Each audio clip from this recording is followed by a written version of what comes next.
UFC Fight Night, Thompson versus Holland, full card prediction. We have a lot of very good fights in this card. I'm talking Thompson, Holland in the main event, Dos Anjos, Barberina in the co-main, Nicolau, Schnell, Pavlovich, Tuivasa isn't even the co-main events.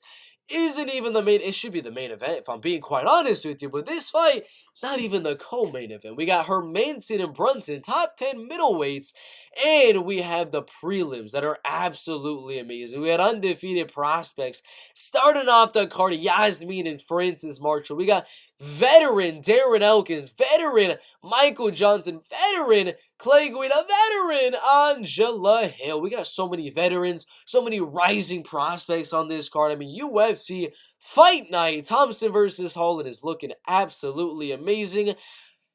If there's no cancellations, that is for sure. There's been 0 cancellations thus far. I don't think there's going to be any fights added to UFC Fight Night, Thompson versus Holland. But let's all say a little quick prayer to the UFC guys. Please do not cancel any good fights on this card. Don't cancel. I don't even care. Do not even cancel. I mean, there's not even any real boring fights in this card. What's a boring fight that I would offer up to the UFC guys? There's none of them. They're all solid fights on this UFC Fight Night. So please, UFC guys, do not take away any of these fights, because there are some bangers on this UFC Fight Night Thompson versus Holland card. If you're new to the channel, we do predictions, we do betting breakdowns, confident picks video, MMA news, live streams, and many things like that. So, you know, like, subscribe, comment your predictions. That's all I really gotta say. Check the descriptions for my bets and how to get some free money with BetUS and Prize Picks. But with all that being said, let's go in the first fight of the night in the strawweight division. Yazmin Jauregui and Istela Nunes in the strawweight division. 23 and 30 years old. I am going to go Yazmin Jauregui to win this fight by a decision, but the odds are deceiving. Minus 350 for Yazmin. She's not as tall. She's not as lengthy as Istela Nunes. Istela is the same amount of experience as a professional MMA fighter, but she has had a lot of kickboxing and Muay Thai fights. They don't really show on Tapology, but she has had a lot of Muay Thai and you know, kickboxing type of fights. If Istela Nunes is able to keep the fight on the feet, is able to defend the takedowns of Yazmin, stay at range, use a little bit of her height, use a little bit of her reach, she can easily go out there and win a close decision. So yeah, betting wise, you know, not really much of a parlay type of girl is Yazmin Jauregui, but I do believe Yazmin Jauregui will go out there, pressure forward on Istela, laying the harder shots. She's going to get hit with a lot of good shots from Istela Nunes, but she's a tough Mexican warrior. Is Yazmin Jauregui, I keep saying it wrong. She's going to mix in those takedowns as well every now and then. A little bit of ground and pound, a little bit of submission attempts, but I don't think she'll be able to get the finish. Ariani was able to get that rear naked. Sam Hughes, who's got very good ground and pound, barely won that one on a majority decision. So I'm going to go Yazmin, 30-27 dominant decision. But again, if Istela is able to stuff those takedowns, if she's able to stay at range, she is a live underdog. But I'm going to go Yazmin Jauregui, not a dominant 30-27. I might have just said that, but not a dominant 30-27, just a slight edge in every single round. 30-27, Yazmin Jauregui. Francis Marshall and Marcelo Rojo in the featherweight division, 34 and 23 years old. I am going to go the younger, not as experienced at all in Francis Marshall right here. He is taller, he is lengthier, and he is a lot bigger than Marcelo Rojo as well. Marcelo cutting down to fight Kyler Phillips in the bantamweight division. Short notice. Fought Charles Jourdain right there in the featherweight division. He's 0-2 in the UFC. Got a lot of knockout wins on the regional scene. I mean, first round knockouts galore. Right here, 8 knockout wins, 7 submissions, 2 decisions, and 1 DQ win. Out of his losses, I forgot to check that one out. Out of those losses, he's got, come on. He's got 5 submission losses, 1 knockout loss, and 3 decision losses. So it's a tough one in my opinion, because he did just get submitted by Kyler Phillips. He did get knocked out by Charles Jourdain right there as well. Got submitted by John Castaneda, another UFC fighter, but I don't know. Francis Marshall wasn't even able to finish the guy on the Contender Series in Connor Matthews. Solid guy right there, but I do believe if you're not able to finish this Connor Matthews guy on the Contender Series, I don't think you're going to be able to finish a Marcelo Rojo, not coming in on short notice right here. So I personally do think this one goes all the way between Marcelo, Rojo, and Francis Marshall. And Francis is going to come forward with pretty even striking with Marcelo Rojo. I believe the boxing and the kickboxing is going to be very, very even. They're both going to hit each other with some good shots, rock each other on the feet, wobble each other on the feet, but the one deciding factor is going to be those takedowns, is going to be the wrestling, the ground and pound, the submission attempts of Francis Marshall, and I believe he'll get close. Very, very close to a finish right there. But again, if you're not able to finish Connor Matthews, I don't think he'll finish Marcelo Rojo. Very likely he could. I could be completely wrong with this one, but I'm going to go Francis Marshall by a 29-28 decision in a fight of the night contender. Natan Levy and Genaro Valdez, or Genaro Valdez, in the lightweight division. Similar age, similar height, similar reach. All of that's pretty even. Experience is pretty even as well. Genaro Valdez, I mean, he is a take one to land one type of fighter. He will take all the punish from you and just keep on coming forward. And these betting odds are very, very interesting in my opinion. I believe the odds should be -110, -110. This should be a 50-50 fight in the UFC's lightweight division. Genaro hits harder. He throws more volume. Yes, he got knocked down like 4 times with Matt Frivola, but Matt has shown to have some devastating power, going out there knocking out Ottman and Zaitar in that fight as well. And I mean, Genaro was able to knock him down, maybe just rock him on the feet, but I thought he might have knocked him down as well, and he's shown to have some good wrestling as well. So I think this one is going to be a 29-28 split decision, absolute war. Some of the judges are going to be like, Natan, his kicks at range, his clinching ability in this fight and things like that, is going to help him get the win in this one. But I think the pressure and the pace and the come forward nature, the take one, the land one attitude of Genaro Valdez is going to get him the win right here. I don't think it's going to be a dominant win or anything like that. This is going to be a 3-round war. Very possible we see a finish from Genaro Valdez or Natan Levy, but I think Genaro Valdez just keeps on coming forward, overwhelms Natan Levy with pressure. Maybe Natan Levy will win round number 1, because Genaro's just going to be walking into a lot of those big punches, but once Natan Levy starts to get a little bit tired, a little bit worn down from maybe some takedown attempts of Genaro Valdez, then the real pressure starts coming with huge combinations and shots from Genaro Valdez. That's where I think he's going to win. So it's a 50-50 fight. I would not bet Natan Levy at all right here. It is an underdog or pass type of fight. I mean, originally when I first saw the fight, I had Natan Levy winning by a 29-28 decision. My thoughts have then changed, but it is one of those that could go either way. Flip a coin, the judges will give it to either guy, in my opinion. Underdog or pass on the betting odds, I got Valdez by a split decision. Tracy, Cortez, and Amanda Ribas in the flyweight division.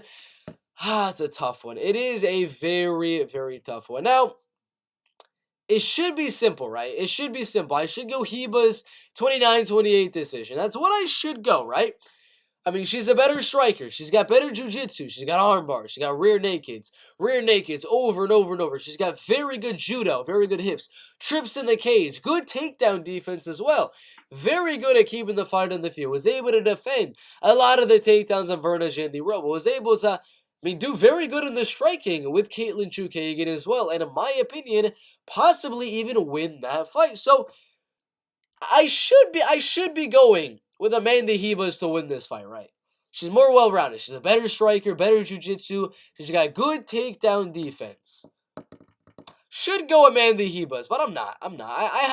There's something in the back of my mind that's just making me very weary about this fight. I have a weird feeling Tracy Cortez is going to go out there, heavy pressure on Amanda Ribas, lose round number 1, as Amanda's going to be countering her on the feet and things like that, but round 2 and round number 3, Tracy's just going to be relentless, in my opinion. And again, Amanda is more well-rounded, better striking, better jiu-jitsu, and things like that. I'm not confident with this prediction by any means, but I think Tracy Cortez eats a lot of shots in round number 1, finds that range, finds the timing to land the takedowns on Amanda Ribas, and in round number 2, in round number 3, Tracy Cortez is going to land those takedowns, control the fight on the ground, and win those rounds with a little bit of ground and pound. Again, not a confident pick by any means, another flip of the coin type of a fight. Again, originally, I had Amanda Ribas being more well-rounded, better striker, better jiu-jitsu, good takedown defense, but I'm like, dude,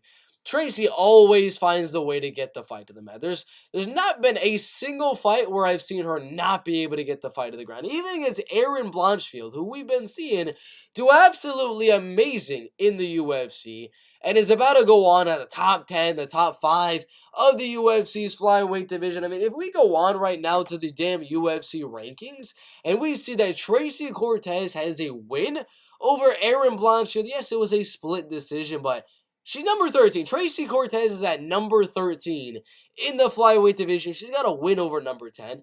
And she's undefeated since her first ever professional MMA fight. Arguably, she should probably be in the top 10 right alongside Erin Blanchfield. And I do believe a fight with a girl that is kind of going towards both divisions, number 9 in the strawweight division, going up to the flyweight division, back and forth, back and forth, back and forth. Not going to be as big as Tracy Cortez as well, so it's a close one, in my opinion. Flip a coin, any coin, heads or tails. Heads, Tracy Cortez.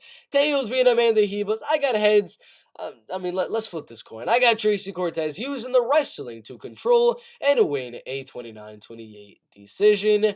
Jonathan Pearce and Darren Elkins in the featherweight division. I'm going to go Jonathan Pearce to win a TKO. I'm going to go TKO in this one.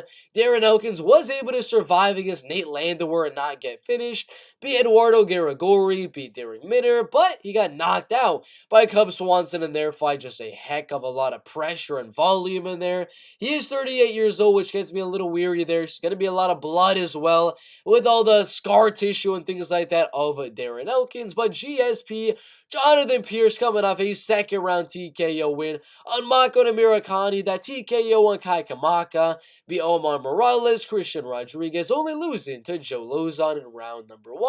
I don't think it's going to be easy early on. Round number 1 is going to be a close one in my opinion, because Darren Elkins does do pretty good early on in those fights. But in round number 2, round number 3, once GSP is able to find that timing and land those takedowns on Darren Elkins, really cut him up, really start to land significant damage and cut up the face of Darren Elkins in round number 2, I believe that's where, even if Darren Elkins gets back up to the feet, the judge and the referee, the referee is really going to, the optics are not going to be good, with Darren being all bloody, getting wobbled on a lot of the punches from Jonathan Pearce.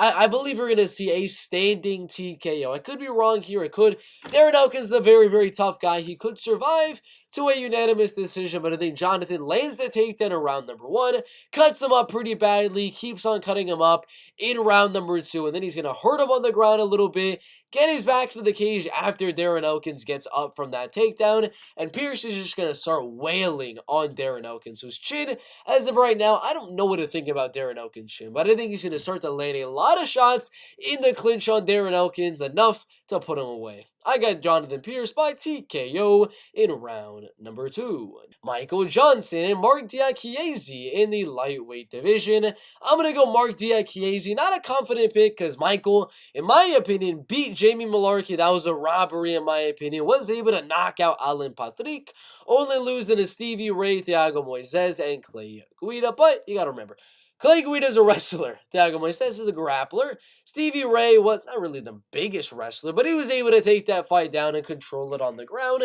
What is Marc Diakiese going to do? He's going to wrestle, he's going to grapple, he's going to control the fight on the ground, and he's going to win yet another unanimous decision like he did with Vyacheslav and Damir Hadjevic. Wasn't able to do that on Rafael. Well, yeah, both Rafaels, but I think he'll be able to do it here. Good fight in my opinion. There'll be some good striking moments. Johnson will do enough to crack Marc Diakiese on the chin and maybe win one of these rounds, but I think the fight goes all the way. Diakiese uses the wrestling to win a unanimous decision. Clay Guida and Scott Holtzman in the lightweight division. Similar age right here. Height advantage going Scott. Reach going Clay. It's literally going to be one of two things. Clay wrestling and controlling and grinding Scott for 3 straight rounds, or Scott with significantly better kicking game, significantly better striking, beating Jim Miller by unanimous decision right there, only losing at Gamrot and Beneil Dariush. Top 5, top 10 lightweights in the world. Going to be a 3-round striking showcase for Scott Holtzman, or a 3-round wrestling showcase for Clay Guida. Personally, I think Scott's going to look pretty good here. He's coming off a pretty big layoff, a year and a half right there. I believe he's probably been working on that strike and working on that takedown defense and things like that. And I think he's going to outstrike Clay Guida in the striking here and win a unanimous decision. Angela Hill and Emily Ducote in the strawweight division. It's going to be a close one in my opinion. 29-28 decision. Going either way, Angela's going to land probably a little bit more volume here, but Emily going to land the harder shots. I believe she is the better boxer than Angela Hill. She's got good leg kicks as well. Hill is good at staying at range with her height and her reach. Little tip taps here and there, little body kicks, front kicks, head kick type of things at range and things like that. But I do believe Emily's leg kicks are going to be more damaging, and her boxing combinations and jabs and 1-2s are also going to have more of an effect than Angela Hill's combinations and punches and kicks. So I believe it's going to be a close one, but the fact that Emily Ducote has more effectiveness with her striking and more power with her striking leads me to give her the unanimous decision. Phil Rowe and Niko Price in the welterweight division. Another underdog in the building. Niko Price. Let's see where he's at. Where are you, Niko? Where are you, Niko? God dang it, there is Niko. He's the underdog. He's not the underdog. Damn it. I thought I was going to have another underdog. So minus 110 right there. He's the underdog on only one of these bookies. I thought I was going to have another underdog right here. I guess he was originally, but I'm still going to go with, I got the underdog in Niko Price, coming off a win on Alex Oliveira, beat James Vick, was able to lose to Michel Pereira and Vicente Luque, but I do believe Phillip Rowe is going to be a little bit better in terms of the striking at this height, with his reach, staying at range, 1-2 in at range, and things like that. But I think Niko Price is going to go out there with more of a wrestling game plan, ground and pounding on the ground. Against Phillip Rowe right here. Gabe Green was able to mix in some takedowns. Jason Witt was also able to, and they both had some success with the wrestling and grappling. Niko, not the best wrestler, but I think he mixes that in with the striking. The striking is going to be a little bit even. Slight advantage to Phillip Rowe, but the wrestling will give Niko just a very slight edge. It's a close one in my opinion. Could be a fun one if Niko were to strike with Phillip Rowe for 3 straight rounds, but I think he'll mix in the takedowns every now and then to end up winning this one by a very close 29-28 decision. Eryk Anders and Kyle Daukaus in the middleweight division. You know, the odds suck here. Obviously, it's an underdog or pass betting-wise, but I'm still going to go Kyle Daukaus to win. Was able to beat Dustin Stoltzfus out wrestling for 3 rounds. Submitted Jamie Pickett in their fight as well. Eryk is going to be the slightly better, I would say, striker a little bit than Kyle Daukaus right here. Better combinations, a little bit faster and things like that. But I think Kyle's going to land a little bit more volume on the feet. The power is going to be pretty even between Eryk Anders and Kyle Daukaus. And Kyle, I believe, is going to be able to be smart in this fight and mix in 1, 2, maybe even 3 takedowns here.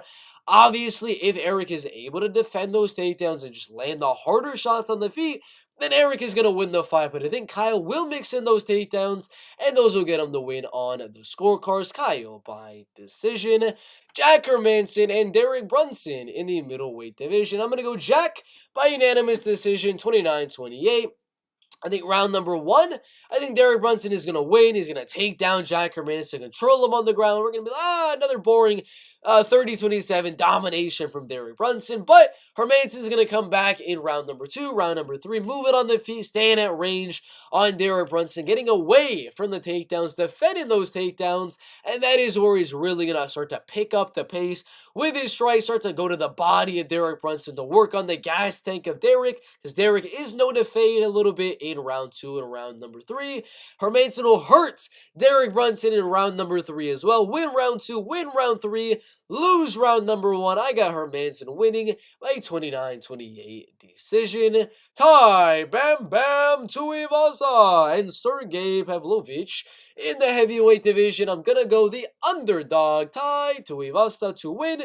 He is the slight underdog on Tapology, the slight underdog on the betting odds. He is younger, not as tall, not as lengthy as Sergei, but he is bigger than Sergei. The power is even with Sergei Pavlovich. He's got the better chin and he has the leg kicks. I think this one is going to be a second or third round TKO for Bam Bam Tuivasa. Round 1, I think Sergei's going to land some good shots on Tai Bam Bam Tuivasa. Tai not going to land too many shots on the chin of Sergei in round number 1, but a lot of good leg kicks on Sergei in round number 1. Round 2, some more good leg kicks from Tai Tuivasa. Then, at the end of round 2 or the beginning of round number 3, that's where Bam Bam Tuivasa is really going to start to put the pressure on Sergei. After he tears up the legs early on in round number 1, he's going to start coming forward with a better chin, similar power, and catch the chin of Sergei Pavlovich. I get the underdog, Tai Bam Bam Tuivasa, second round